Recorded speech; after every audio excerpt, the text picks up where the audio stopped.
No final da semana passada, autoridades da Universidade Harvard tentavam decifrar o que o governo Trump queria que a instituição fizesse para combater o antissemitismo. O governo havia feito algumas exigências diretas, como exigir que a instituição proibisse o uso de máscaras, frequentemente defendido pelos manifestantes.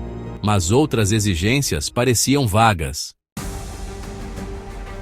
Então, na noite de sexta-feira, o governo federal enviou a Harvard uma série de 5 páginas com novas exigências que reformulariam as operações, admissões, contratações, corpo docente e vida estudantil da instituição. Harvard levou menos de 72 horas para dizer não. A decisão é o desafio mais evidente de uma universidade desde que o presidente Trump começou a pressionar o ensino superior a se conformar às suas prioridades políticas. A decisão ocorreu depois que lideranças de Harvard, durante intensas discussões no fim de semana, determinaram que a proposta do governo representava uma profunda ameaça à independência e à missão da universidade, que tem 388 anos. Harvard tem um poder de fogo financeiro e político extraordinário para um confronto com Washington. E os líderes da universidade assistiram à Universidade Columbia cambalear, enquanto o governo Trump fazia mais exigências, mesmo após a capitulação da instituição. Harvard decidiu lutar. A alternativa parecia muito pior.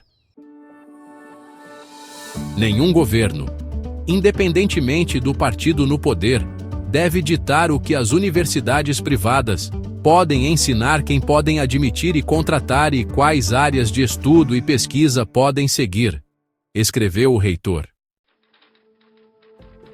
Este relato se baseia em correspondências entre Harvard e o governo, declarações públicas e entrevistas com funcionários do governo Trump, pessoas de Harvard e observadores próximos da universidade. Em resposta ao seu anúncio, o governo retaliou rapidamente com o congelamento de mais de 2 bilhões e 200 milhões de dólares em financiamento federal. Quase 7 bilhões de dólares a mais continuam em risco, incluindo o dinheiro destinado aos hospitais afiliados a Harvard. E, na terça-feira, Trump, que escolheu como alvo especial as universidades de elite, há muito acusadas pelos conservadores de se inclinarem à esquerda, ameaçou o status de isenção fiscal de Harvard. Mesmo para a universidade mais rica do mundo, que possui um fundo patrimonial de cerca de 53 bilhões de dólares, um congelamento duradouro afetaria profundamente laboratórios, departamentos e até salas de aula. Mas os funcionários de Harvard optaram por prezar sua reputação, independência e legado, apostando que a instituição poderia sobreviver à cruzada de Trump. As primeiras frases da carta do governo Trump na sexta-feira foram educadas, mas revelavam frustração. 3 funcionários federais escreveram que Harvard falhou em cumprir as condições de direitos intelectuais e civis que justificam o investimento federal. Os funcionários, um do Departamento de Educação, um do Departamento de Saúde e Serviços Humanos e um da Administração de Serviços Gerais, disseram ao Dr. Garber que receberiam com satisfação sua colaboração para restaurar a promessa da universidade. Se Harvard concordasse com os termos, escreveram as autoridades, poderiam começar a trabalhar em um acordo de conciliação mais completo e vinculativo. A carta chegou depois que Harvard buscou esclarecimentos quanto à lista de propostas comparativamente insossa que o governo havia compartilhado 8 dias antes. O que chegou a Cambridge na sexta-feira à noite foi muito além de uma explicação. Os educados parágrafos iniciais deram lugar a uma série de exigências tão amplas e intrusivas que chocaram as lideranças de Harvard, que até recentemente estavam abertos a firmar algum tipo de acordo com o governo. O governo também insistiu que Harvard realizasse uma revisão da diversidade de pontos de vista.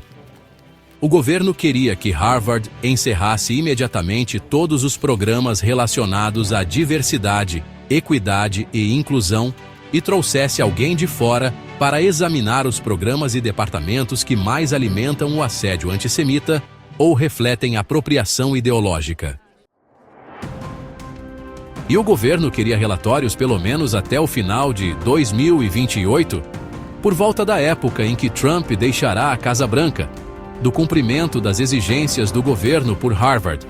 Os ultimatos pareciam apenas tangencialmente conectados à ambição declarada do governo Trump de erradicar o antissemitismo nos campi. Kenneth L. Marcus, chefe de Direitos Civis do Departamento de Educação durante o primeiro mandato de Trump, disse que as propostas do governo iam muito além do antissemitismo e refletiam uma preocupação cultural muito mais ampla dentro do movimento conservador em relação ao que há de podre no ensino superior. Em sua carta de repúdio ao governo, ele usou 12 palavras para resumir a posição de Harvard. A universidade não abrirá mão de sua independência nem de seus direitos constitucionais. Seu anúncio mergulhou Harvard em um dos confrontos mais graves de sua história. Steven Pinker, professor de psicologia e co-presidente do Conselho de Liberdade Acadêmica de Harvard, disse que era quase inconcebível que um reitor de universidade pudesse ter concordado com essa lista de exigências, porque elas, na verdade, estipulam o conteúdo das crenças do corpo docente e dos alunos admitidos.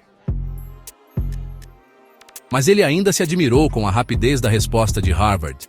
O Dr. Summers, ex-secretário do Tesouro e mais veterano em combates políticos do que a maioria na academia, disse que imaginou que a gravidade da carta de exigência tornou essa decisão mais fácil do que poderia ter sido. Se as autoridades governamentais estavam se preparando para uma briga, sua tática parece ter funcionado. Mas, como o próprio governo Trump não divulgou publicamente a carta bombástica, Harvard teve tempo para refinar um contra-ataque, incluindo um site sofisticado descrevendo suas contribuições para a sociedade. Foi um raro exemplo de uma universidade ofuscando a campanha do governo Trump, que frequentemente se baseou na imprevisibilidade. A explosão de desafio de Harvard causou surpresa em todo o ensino superior, em parte porque havia pouca percepção de que a instituição demonstraria coragem diante dos ataques de Trump. Quando dezenas de lideranças universitárias participaram de uma teleconferência no domingo, de acordo com 2 pessoas familiarizadas com a discussão privada, não houve menção às novas exigências do governo a Harvard, nem à resposta iminente da instituição.